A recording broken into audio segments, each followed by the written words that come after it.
थाना अंतर्गत 2 छोटी बच्चियों का अपहरण हो गया था और बाद में 9 तारीख को सुबह जो है उनका उसमें से एक बच्ची घायल अवस्था में और एक दूसरी बच्ची मृत अवस्था में मिली थी। इस संबंध में फुलवारी शरीफ में FIR अंकित करके ASP फुलवारी के नेतृत्व में एक टीम का गठन किया गया था, जिसमें IPS प्रोफेसर दीक्षा और DSP Annu, DSP professor Chinki, इसके अलावा टेक्निकल सेल के इंस्पेक्टर दीपक, SHO नौबतपुर, SHO महिला थाना, SHO बेऊर और कई ऑफिसर्स लगाए गए थे। उसके बाद जो है हम लोगों ने कई वैज्ञानिक तरीके से और जो हमारा ट्रेडिशनल तरीका है इन्वेस्टिगेशन का, लोकल लेवल पर जाके मल्टीपल टीम्स बना के हम लोगों ने वहाँ की स्थानीय जो छोटी बच्चियाँ थीं, जो महिलाएं थीं, उन लोगों से बात की और उसके बाद जो है जो इन्फॉर्मेशन मिली थी उसके आधार पर, संदेह के आधार पर हम लोगों ने 2-3 लोगों को जो है पूछताछ के लिए ले आए थे। पूछताछ के क्रम में जो है इस पूरे मामले का उद्भेदन हुआ है और अभी तक जो बात आई है वो ये है कि एक व्यक्ति हैं, उसी जो आलमपुर गांव है उसके बगल में लगे हुए गांव है, वहाँ देवानंद राय उर्फ भोकलू, उनके द्वारा ये घटना कारित की गई है। अनुसंधान के क्रम में हम लोग जो घायल बच्ची है उससे भी जब लगातार एम्स में हमारी जो IPS प्रोफेसर है दीक्षा और DSP जो इस केस की चीफ IO हैं अन्नू, ये पूछताछ कर रही थी, तो बच्ची भी बार बार एक ही व्यक्ति की बात बता रही थी। हालांकि उसने 2 महिलाओं की बात की, लेकिन हम लोग को शुरू से ये संदेह लग रहा था कि महिलाओं की इसमें भूमिका नहीं होगी। तो बाद में अनुसंधान में यही बात आया कि इस एक व्यक्ति द्वारा ही ये घटना कारित की गई है। घटना का जो विवरण है वो ये है कि दोनों बच्चियां जो हैं वो जो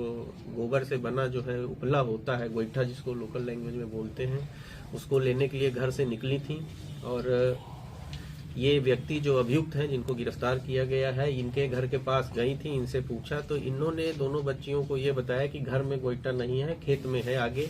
ऐसे इस तरह से बहला फुसला के उसको लेकर गए। पहले जो है गांव के बगल में ही कोई एक बाग टाइप है, वहां लेकर गए। वहां पर लेकिन फिर एक महिला आती हुई दिखी, तो फिर वहां से आगे बढ़ के गांव के बगल में ही नहर है, वहां लेकर गए। वहां फिर दूसरी एक महिला आती हुई दिखी, तो फिर उसको जो है जो तीसरा घटना स्थल है वहां लेकर गए। क्योंकि उस दिन काफी कोहरा था, हम लोगों ने जो 1-2 CCTV फुटेज देखा है उसमें भी काफी कोहरा है, जिसकी वजह से कहीं कुछ स्पष्ट दिखाई नहीं दे रहा है, इसलिए किसी ने इनको घटना करते हुए नहीं देखा। और इसके बाद जो है उसी घटना पर इनके जो मृत बच्ची है उसके साथ जो है फोर्सफुली जो है रेप किया गया और जो दूसरी इंजर्ड बच्ची है उसके साथ भी करने का प्रयास किया गया और बाद में जो है जो घायल बच्ची थी, जो मृत बच्ची थी, उसको वहीं बगल में ही जो निर्माण कार्य से कुछ सीमेंट के टूटे हुए ब्लॉक्स थे उससे उसके सर में, दोनों बच्चियों के सर में मारा गया, जिसमें से एक बच्ची की मृत्यु हो गई और दूसरी बच्ची को भी मृत जानकर ही इनके द्वारा वहां छोड़ा गया था। उसके बाद गिरफ्तारी के बाद जो है हम लोगों ने अभियुक्त की निशानदेही पर जिस पत्थर से बच्ची को मारा गया था उस पत्थर को भी बरामद कर लिया है कल रात में और उस पत्थर पे भी काफी खून लगा हुआ पाया गया है, जिसको हम लोग जब्त करके फर्दर FSL जांच के लिए बेच रहे हैं। इसमें पूछताछ के क्रम में ये भी बात आई, जब हम लोग कल इनसे पूछताछ कर रहे थे तो इन्होंने पुलिस को जो है बहकाने की भी कोशिश की, 2 व्यक्तियों का नाम बताया, लेकिन आगे अनुसंधान के क्रम में उसमें एक और महत्वपूर्ण बात प्रकाश में आई कि जिस व्यक्ति का ये नाम बता रहे थे, जो बता रहे थे कि इनके साथ घटना में शामिल है, उसकी बच्ची को भी इन्होंने जो है 3-4 महीने पहले गोद में उठा के ले जाते हुए देखा था, लेकिन उसकी मां ने देख लिया था और उसके बाद शोरगुल करके उसको बचाया था और उस संबंध में भी गांव वालों ने इनके साथ कुछ हल्की फुल्की मारपीट और गाली गलौज किया था, लेकिन इस घटना की सूचना पुलिस को नहीं दी गई थी। उसी के परिवार से जुड़ा एक और व्यक्ति का नाम इनके द्वारा बताया गया था, लेकिन बाद में अनुसंधान के क्रम में ये पता चला कि उस व्यक्ति की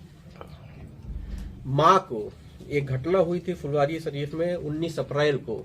जिसमें फुलवारी शरीफ में केस नंबर 590-23 अंकित है, जिसमें एक 72 साल की महिला को वो अपने घर के दलान में सोई हुई थी, वहां से घर से खींच के जो है उसको ले जाया गया था और उसके बाद उसका शव जो है मिला था। उसमें भी उसके सर पे पत्थर से मार के या किसी मजबूत चीज से मार के उसकी हत्या कर दी गई थी। पूछताछ के क्रम में अभियुक्त ने उस घटना में भी अपनी संलिप्तता अकेले ही करने के बाद उस घटना में भी हम लोग को काफी आश्चर्य होता, क्योंकि 3 अलग अलग जगह ब्लड पाए गए थे,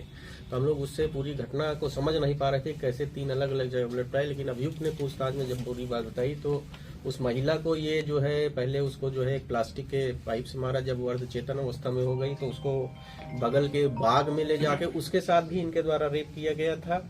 लेकिन हालांकि पोस्टमार्टम रिपोर्ट में इस बात की कोई उल्लेख नहीं है, इसकी पुष्टि नहीं हो पाई है, लेकिन पूछताछ के क्रम में इन्होंने इस चीज को एक्सेप्ट किया और फिर पुनः जो है उसको ला के वापस अपनी जगह रखने का प्रयास किया गया था खींच के, इसीलिए वो 3 जगह ब्लड मिला था। और जो हम लोग पोस्टमार्टम रिपोर्ट देख रहे हैं तो उस पोस्टमार्टम रिपोर्ट में भी महिला के जो पिछला शरीर का हिस्सा है उसमें काफी जगह इस तरह के इंजरीज पाए गए हैं, जो इस बात की पुष्टि करते हैं कि उसको काफी जो है जमीन से पीठ के बल खींचा गया था। तो उस घटना में भी इन्होंने अपनी संलिप्तता स्वीकार की है। उस घटना को भी हम लोग अब फिर से जो है उसमें इन्वेस्टिगेशन जो हमारा रुका हुआ था उसको फिर से आगे बढ़ा रहे हैं। इस प्रकार जो पटना पुलिस ने इस घटना का पूरी तरह से उद्भेदन कर लिया। जो पीड़ित बच्ची है उसका भी स्टेटमेंट हम लोगों ने लिया, पूरी तरह से स्वस्थ हो जाएगी तो फिर विस्तृत स्टेटमेंट लेकर 164 का स्टेटमेंट कराया जाएगा।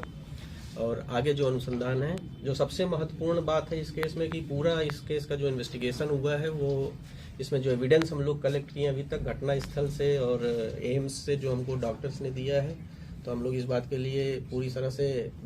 आश्वस्त हैं कि साइंटिफिक एविडेंस के बल पर हम लोग शीघ्र ही इस घटना में जो दोषी है उसको सजा दिला पाएंगे। सच नहीं है, लेकिन अभी पूछताछ के क्रम में इसी ने हमको बताया कि